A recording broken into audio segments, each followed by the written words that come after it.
The word left his mouth like it was the most natural thing in the world. Wife. He'd said it to the storekeeper in town, just a passing explanation. Nothing more. My wife will need a room for the night. Simple. Practical. A word meant to protect her from questions she didn't want to answer in a town where a woman alone was either prey or gossip. But she heard it, and something inside her went cold and sharp all at once, like a blade pulled from ice water. She turned to face him right there in the middle of that dusty street, with the late sun burning copper across the rooftops and strangers moving past them on all sides. Her eyes, dark, tired, carrying more years than her face showed, found his face and held it without flinching. Don't call me your wife. Her voice was low, controlled, but it landed like a slap. The cowboy said nothing. He just looked at her. This man named Caleb Holt, with his sun-beaten face and his steady gray eyes, and he absorbed her words the way dry earth absorbs rain, without argument, without injury. He simply pulled his hat down a fraction and turned back toward the horse. Understood, he said, and that was the part that confused her most.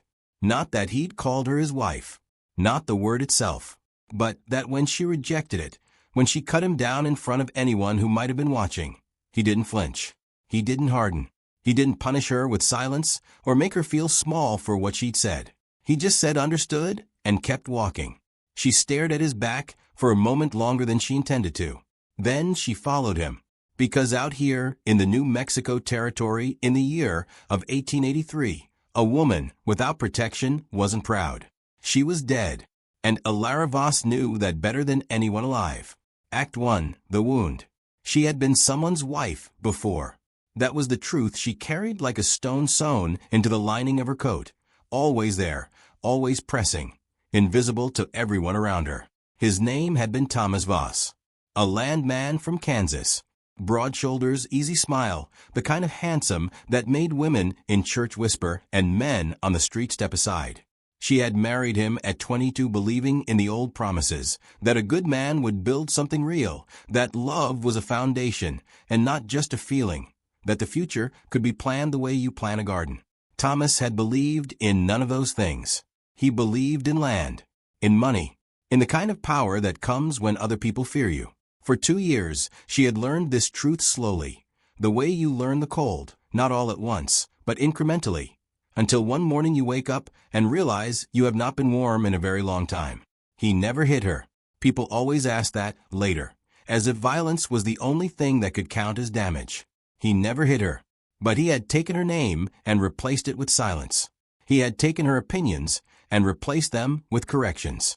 He had taken her friendships and replaced them with isolation, one quiet comment at a time, one missed gathering, one I just worry about the company you keep, until the circle of people who knew her face shrank down to almost nothing. When he died, a horse accident on the eastern ridge of their property, she had stood at the grave in the November frost and felt something she was not prepared for, relief. And then, immediately after, shame so deep it became its own wound. She had left Kansas 6 months later with a carpet bag, $43, and a letter from her late husband's lawyer informing her that the land had been left in trust to a cousin she had never met. Thomas, it seemed, had planned for everything, including her departure. She had been working her way south and west ever since, taking work where she could find it, moving before anyone could know her well enough to ask questions. A boarding house in Colorado, a dress shop in Santa Fe for 3 weeks before the owner's son started watching her too carefully.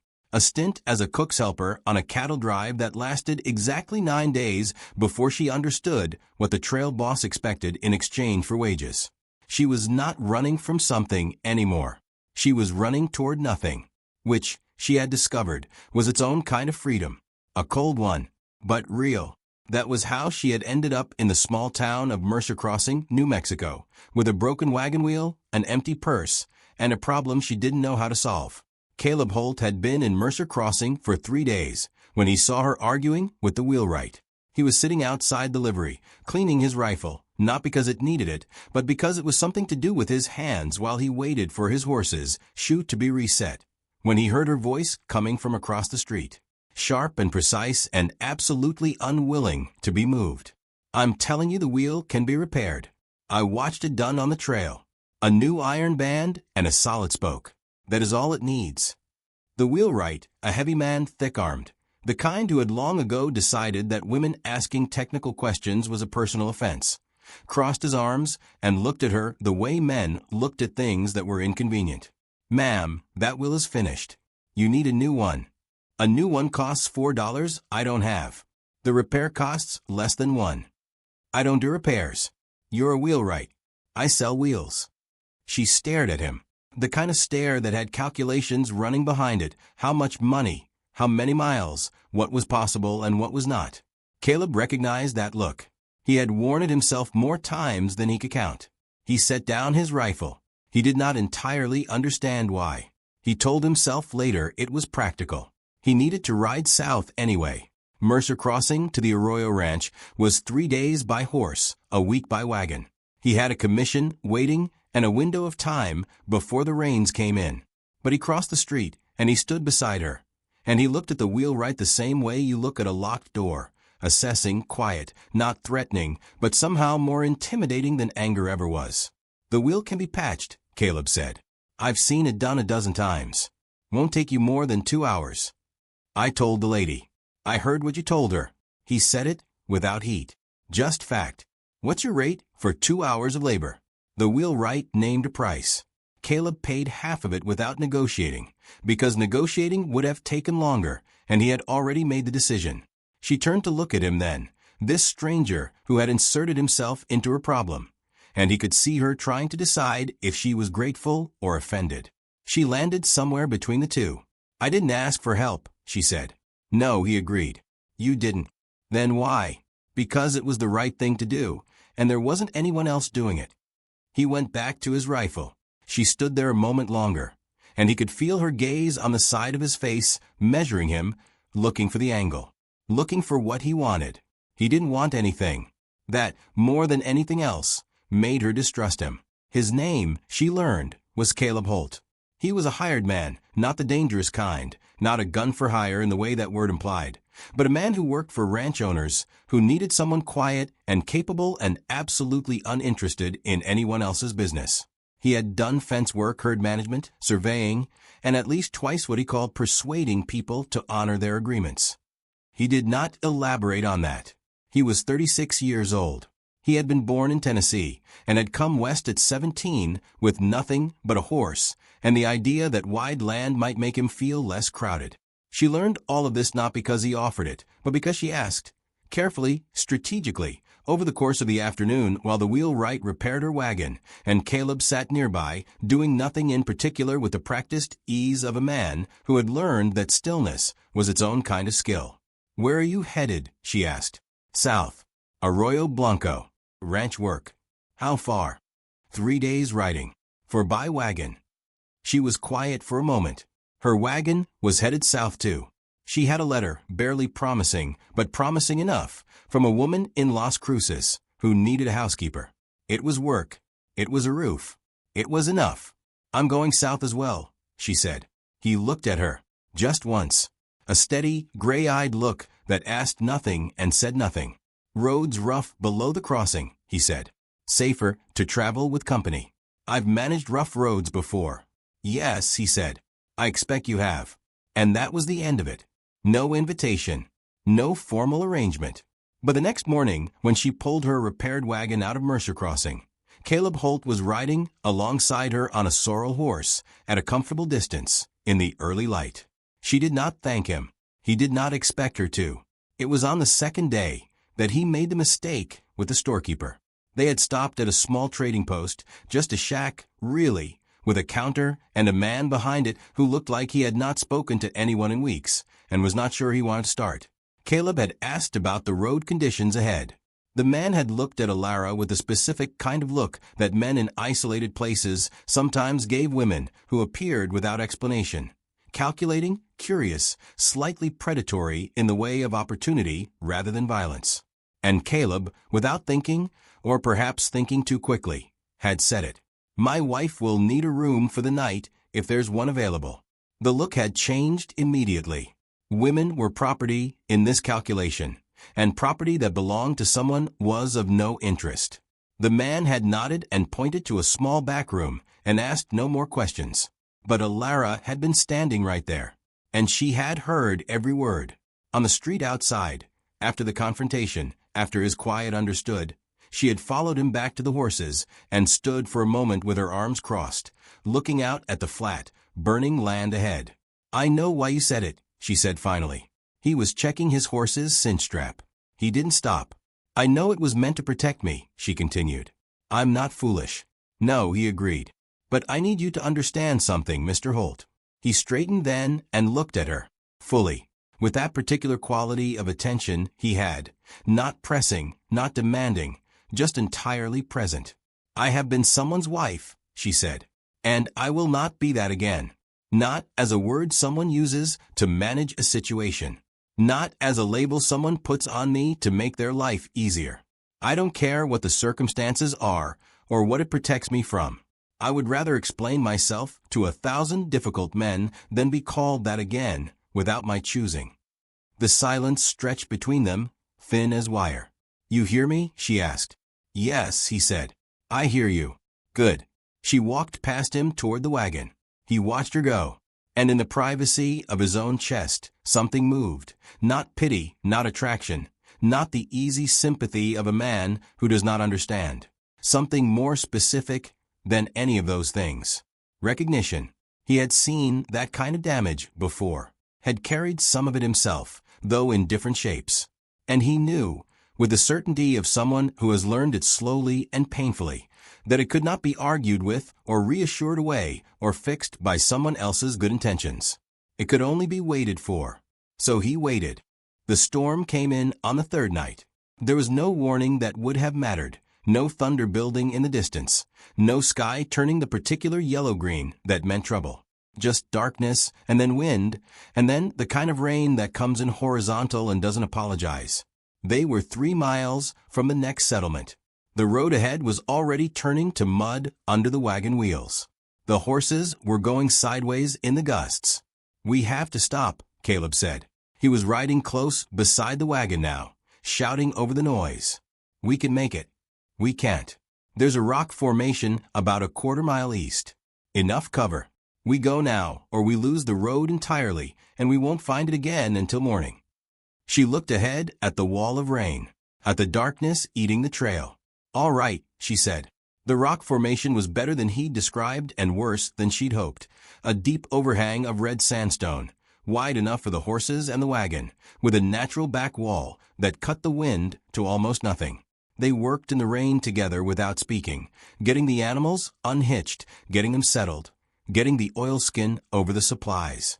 By the time they had a small fire going from the dry, which she kept bundled under the wagon seat, they were both soaked through. She sat with her knees pulled up close to the fire and her wet hair dripping down the back of her neck, and tried not to shiver. She was not successful. Caleb, without a word, pulled a blanket from his saddlebag, his blanket, the one she knew he used every night, and held it out to her. She looked at it, then at him. "I'm fine," she said. "You're shaking." "I said I'm fine, Mr. Holt." He set the blanket on the ground between them, equidistant. "An offering, not a demand. It'll be there if you want it," he said. He turned back to the fire. She lasted approximately 4 minutes before the cold became unreasonable. She picked up the blanket and pulled it around her shoulders and said nothing about it. He said nothing about it either. The rain was enormous outside the overhang. It was the kind of rain that made the world feel very small and the fire feel very important. "How long have you been doing this?" she asked. She was not sure why she asked it. Doing what? Moving around, working, going from one place to the next.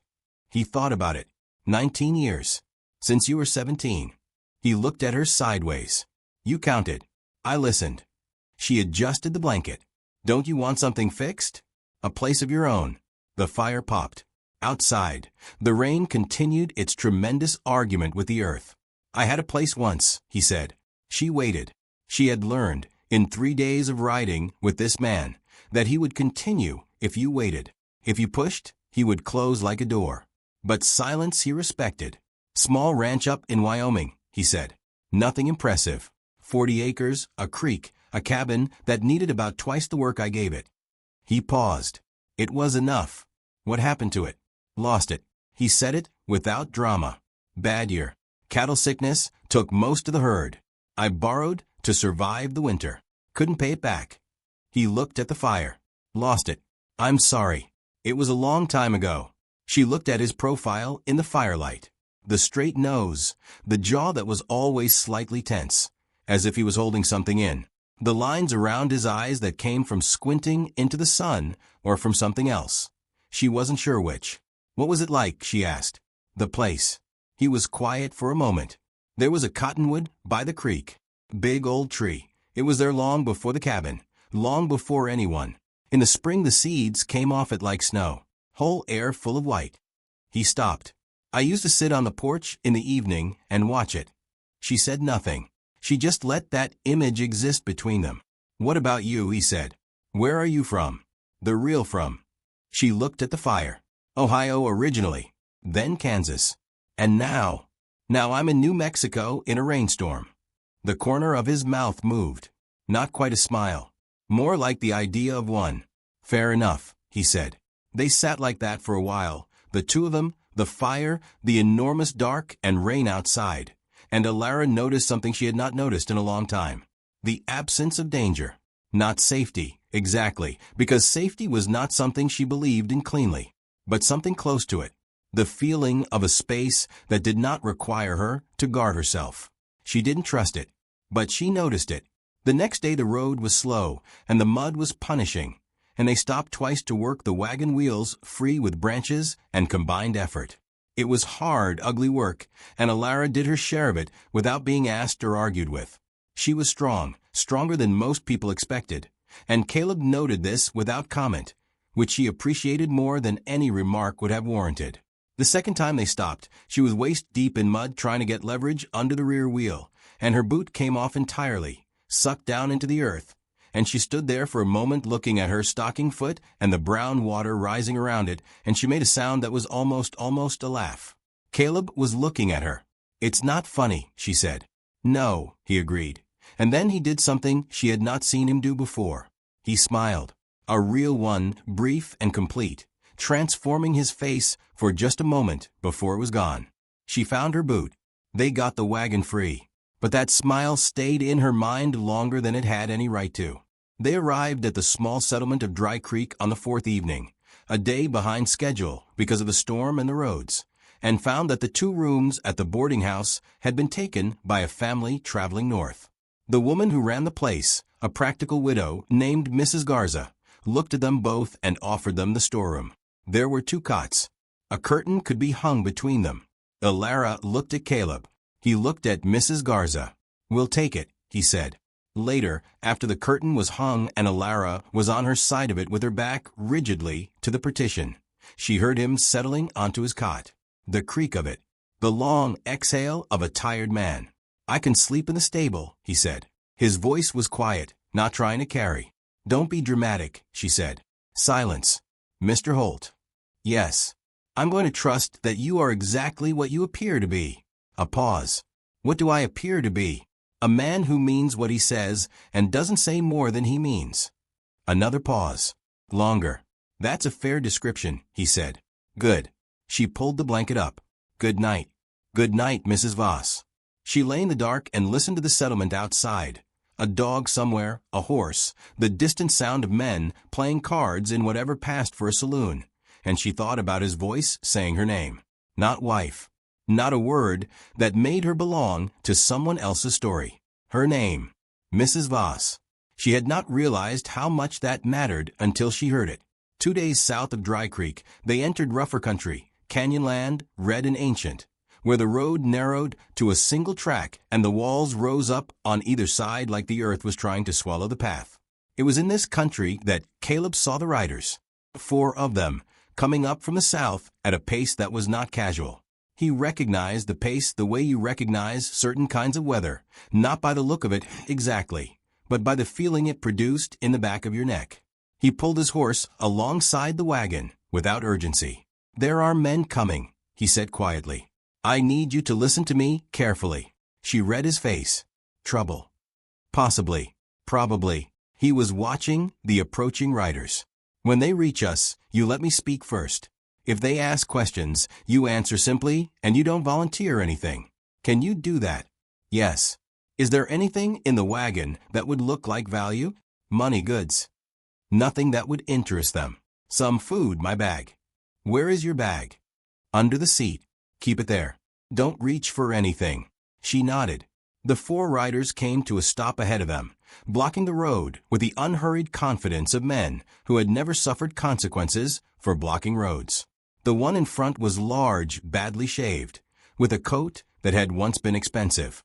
He looked at Caleb first, and then let his gaze move to Elara in the way of someone taking inventory. Afternoon, he said. Where you headed? South, Caleb said. Arroyo Blanco. What business? Ranch work. The man's eyes were still on Elara. That your woman? Caleb's voice did not change at all. Same tone. Same pace. She's traveling south. You didn't answer my question. No, Caleb said. I didn't.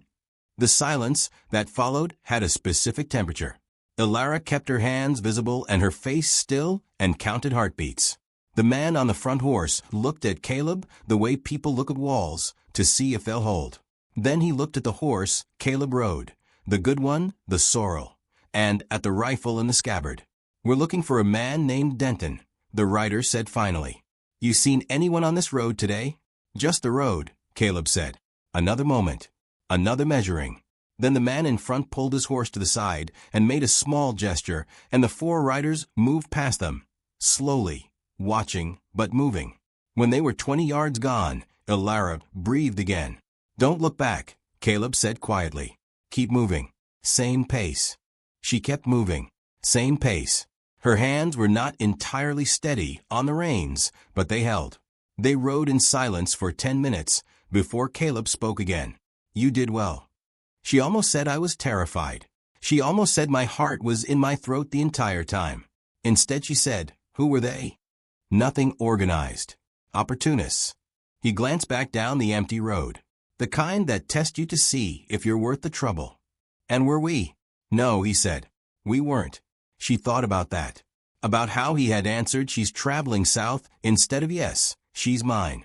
How he had protected her with the truth instead of a claim of ownership. How he had done it so smoothly, she had only just now noticed what he'd done. She wanted to say something about it.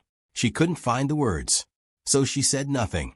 But when they made camp that evening and he was building the fire and she was unpacking the food, she moved slightly closer to the fire than she usually did. Than she needed to for warmth. He noticed. She was certain he noticed. Neither of them said a word about it. That night, after the fire had settled to coals and she should have been asleep, she said into the dark, What happened to your wife? She did not know where it came from. The question had been forming for days, not aggressively, not even consciously, just gathering the way clouds gather before you notice them. He was quiet for long enough that she thought she had overstepped. I wasn't married, he said finally. Oh, close once. His voice was even, controlled. But there was something underneath it she had learned to recognize. The sound of a man choosing his words very carefully because he does not trust himself with the ones that come first. She decided the life I could offer wasn't enough.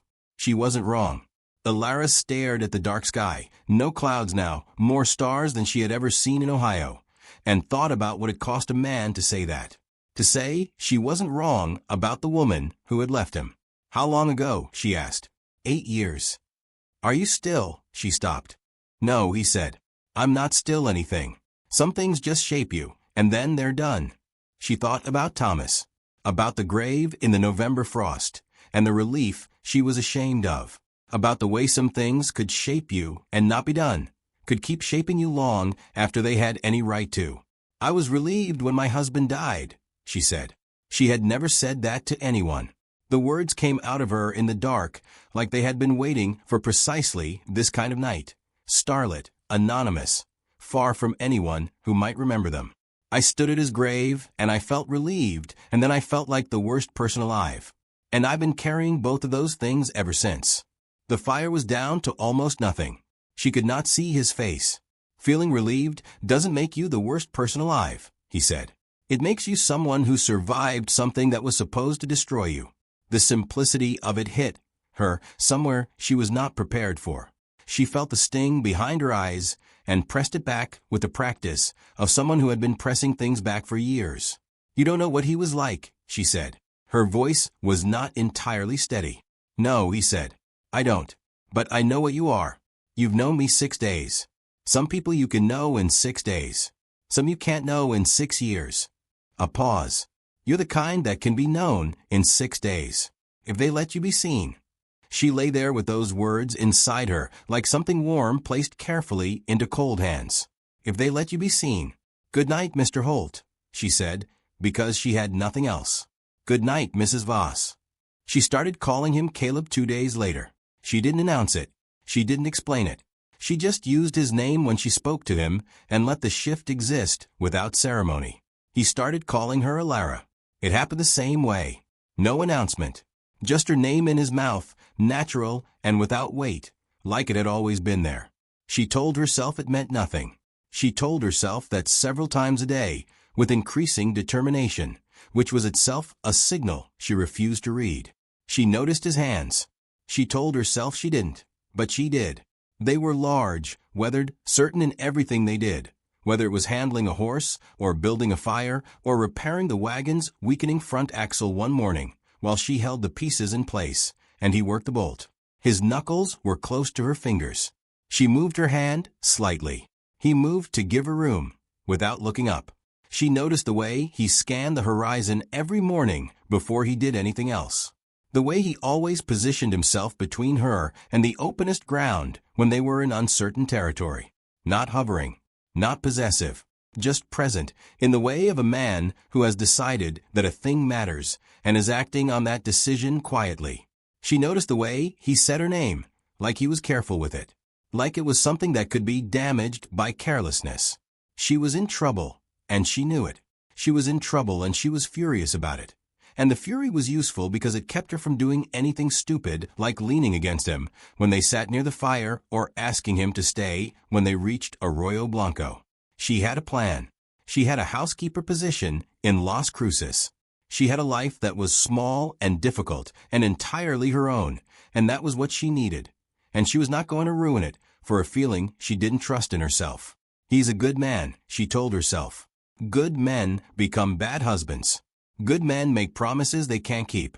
Good men leave you standing in a November graveyard feeling relieved and ashamed at the same time. The argument was sound, logical, airtight. She made it every morning and every night. She was not sure she believed it anymore. They were 2 hours from Arroyo Blanco when the men from the canyon came back. Not 4 this time. 3. But these 3 had had days to plan, and they came from the right side of the road where a low ridge had hidden them, and they came fast, and Elara saw them first. "Caleb, I see them." He pulled his horse to the side, between the wagon and the approaching riders, and his hand moved to the rifle in one motion, smooth and unhurried. He did not draw it. He placed his hand on it. "Mrs. Voss, take the wagon off the road. Behind those rocks. Now. I won't leave. Now." The authority in his voice was not anger. It was something cleaner than anger. The voice of someone who has made a calculation and knows the result and needs the other person to trust them immediately. She turned the wagon. She got behind the rocks. She got down. She could see the road from where she crouched. She could see Caleb on his horse, still, between her and the 3 riders. The man in front, the same one from the canyon, stopped about 15 yards short. "The woman," he said. "And your horse. That's all we want." "No," Caleb said. "There's 3 of us. I can count." The man pulled his weapon. What happened next was several things at once. The explosion of noise, the horses screaming, the dust. And Elara was moving before she had decided to move, pulling herself up onto the wagon seat because she could not stay crouched behind rocks while. The first man was down. Caleb's horse was sideways, hit by something, struggling. Caleb was on the ground, but moving. She could see that. She needed to see that, moving and returning fire, and the second rider was pulling away. The third came around. He came around the back way, behind the rocks, the direction she hadn't expected. And he came fast, and he was looking for her, and he found her, and she was standing on the wagon seat with nothing. The shot from the rocks hit him in the shoulder. He shouted. His horse bolted. Elara stood there with a small pistol she had kept in her carpet bag under the wagon seat, the one she had not told Caleb about, her hands shaking so hard she could barely hold it, and she watched the third rider disappear into the distance. The road was quiet. Caleb was on his feet. His left arm was pressed against his side in a way that was not natural, and there was blood, not a catastrophic amount, but blood, seeping through his jacket sleeve. He walked toward her. His face was white underneath the tan. "You're hit," she said. "Grazed," he said. "That's blood, Caleb." "I know what it is." He reached the wagon. He looked up at her. She was still on the seat, above him, and his gray eyes moved over her face with a rapid, focused attention that she understood was not assessment. It was something else. It was relief, so intense it had to check its evidence. "Are you hurt?" he said. "No." "You had a gun?" "Yes." "Under the seat?" "Yes." He stopped. His jaw was tight.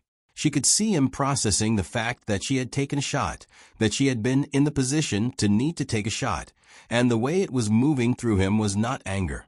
It was something that looked remarkably like fear, which on his face looked like pain. "I'm all right," she said. "Caleb, look at me." "I'm all right." He looked at her. She climbed down from the wagon seat. She was not graceful about it, and she didn't care. She stood in front of him in the road with the dust still settling and the blood still coming through his sleeve, and she put her hand on his uninjured arm. Just her hand, just placed there. And she felt him steady under her touch. "Let me see the arm," she said. "It's not." "Let me see it." He let her see it. It was a graze. He had been right about that. The bullet had caught the outside of his upper arm and torn through the jacket and taken skin and some flesh, but nothing that could not be dealt with. She cleaned it with water from the canteen and the strip of cloth she tore from her petticoat without ceremony, and she wrapped it tightly. And she did all of this with her hands still not entirely steady and her breathing still not entirely even. He watched her face while she worked. "That was a good shot," he said quietly. She tied off the bandage. "I lived alone for 2 years in Kansas." "I know." She looked up at him. They were close, the working distance, the necessary proximity of wound tending. And his face was right there, and she could see the exhaustion in it, and the pain, and underneath those things something else. Something she did not have a word for that was not dangerous. She stepped back. She put space between them. "We need to keep moving," she said, "before anyone else decides to take an interest in us. Elara, I'll take the wagon. You ride ahead. Tell me if the road is clear." She was already turning. She was already climbing back up. She heard him breathe. She heard the long, controlled exhale of a man who has said something and had it not land where he meant it to go. Then she heard him walk back to his horse. They moved south. The blood on her hands dried in the sun. She did not let herself think about what had been in his eyes when he looked up at her on the wagon seat. She absolutely refused to think about it. She thought about nothing else for 2 hours straight. Arroyo Blanco came into view as the sun was turning orange, a working ranch in a valley between 2 ridges, with a main house and outbuildings and a windmill turning in the late afternoon air, the most ordinary beautiful thing she had ever seen. They came down the road toward it slowly. Neither of them had spoken in 2 hours. The silence between them had a quality she didn't know how to name. It was not the comfortable silence of before, the kind that had grown naturally over days of riding. This was a silence with something inside it, something that needed to be said and was waiting for the courage. They stopped at the gate. This was the end of the road they had been on together, his destination. A few miles more, and she would turn east toward Las Cruces and her housekeeper position and the small, ordered life she had planned. She sat on the wagon seat and looked at the ranch house. He sat on his horse and looked at it too. "You could stay," he said. It was so quiet she almost didn't hear it. "They'll need help at the house," he continued. "It's a big place. I can speak to the family. I have a position in Las Cruces." "I know. I wrote to the woman. She's expecting me." "I know." The windmill turned. A dog barked somewhere on the ranch property, and then went quiet. "Caleb." "Yes." She turned to look at him. He was looking at her already. Of course he was. "I don't." She stopped. "Tried again. I am not good at. That didn't work either." She pressed her hands together in her lap. "What happened out there today? On the road?" It's over, he said. You're safe. That's not what I mean. She looked at him steadily. I mean you. What you did. The way you. She could hear her voice doing something it was not supposed to do. Thinning. Cracking at the edges. I have spent 2 years being careful not to need anyone. I have been very good at it. I know, he said softly. And you make it very difficult. Her voice broke slightly on the last word. She pressed her lips together. That's all I'm saying. You make it difficult. He was quiet for a long moment. The horse moved slightly beneath him, and he stilled it with a small pressure of his knee. Then he swung down. He tied the horse to the gatepost. He walked to the wagon, not quickly, not urgently, but with the steady purpose she had watched for 10 days. And he stood at the side of it, and he looked up at her. Don't call me your wife, she said. She didn't know why she said it. It came out of her like something she needed to place between them, like a wall she needed to check was still standing. He looked at her for a long moment. His gray eyes moved across her face with that careful attention of his, reading her the way he read weather, the way he read roads, looking for what was true underneath what was visible. Then he reached up. His hand was gentle, his scarred, weathered certain hand, and he cupped the side of her face so briefly it almost didn't happen. And he pressed his lips to her forehead, not to her mouth, not with desire or demand or any of the things she had been bracing against for 10 days. Just his lips, warm and quiet and unbearably careful, pressed to her forehead for 3 full seconds. 3 seconds of being held like something precious. 3 seconds of being treated, without words, like a person who had survived something enormous and deserved a rest. Then he stepped back. His hand left her face. He stood in the golden evening light and looked at her. And she sat on the wagon seat and looked back at him. And neither of them spoke. She was crying. She had not entirely noticed it beginning, but it was happening. Not the dramatic, effortful kind of crying she sometimes allowed herself in private, but the quiet kind. The kind that comes when you have been strong for so long that the smallest act of gentleness undoes you completely. She pressed the back of her hand against her mouth. I don't know how to do this, she said. Her voice was barely there. Any of it. I don't know how to do any of it. You don't have to know right now, he said. You just have to decide one thing at a time. What's the first thing? He looked at her, just looked at her in that complete, unhurried way of his. Whether you turn east or you come through this gate. She looked at the gate, at the ranch beyond it, ordinary and real in the evening light, at the road that turned east toward Las Cruces, and the life she had planned for herself. Then she looked at him. He was not asking her to be his wife. He was not asking her to be anything. He was standing in the road with his wounded arm and his steady eyes, and his whole quiet, impossible self, and he was asking her to make one choice, right now, just one, without knowing what came next or what it would mean or whether it would last. One thing at a time. She sat for a long moment. The windmill turned. The dog barked again, and this time did not stop. The sun dropped another degree toward the ridge line and turned the whole valley the color of embers. She picked up the reins. She turned the wagon through the gate. She did not look at him. She did not explain. She guided the wagon through the opening and into the yard and pulled the horses to a stop and sat there looking at the house. She heard him untie his horse from the post. She heard him walk through the gate behind her. She heard him close it.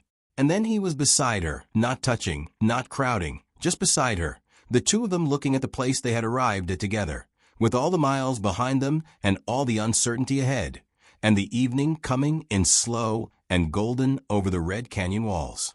I still don't know your middle name, she said. James, he said. Caleb James Holt. Yes. She let out a breath. Mine is Margaret. Elara Margaret Voss. She paused. Just Voss. Just Voss, he repeated. Quiet. Like he was holding it carefully. Just Voss, she said again. Firmer. Like she was reclaiming it. He nodded once. They sat in that last light, in that earned silence, in the ordinary, extraordinary fact of having come through something together and arrived somewhere that might, possibly, if approached with great care and no promises that couldn't be kept, become a place. Not a fairy tale. Not a rescue. Just a gate opened. Just a woman who chose, for the first time in a very long time, to walk through it without knowing what was on the other side. Just a man standing behind her, who had never once asked her to be anything she wasn't. The windmill turned. The light faded. And somewhere in the cold and the dark and the enormous American sky above the canyonlands, something very small and very stubborn and very much alive began quietly to grow. Thanks for watching. Do like, share, and subscribe, and let me know in the comment section from where are you watching.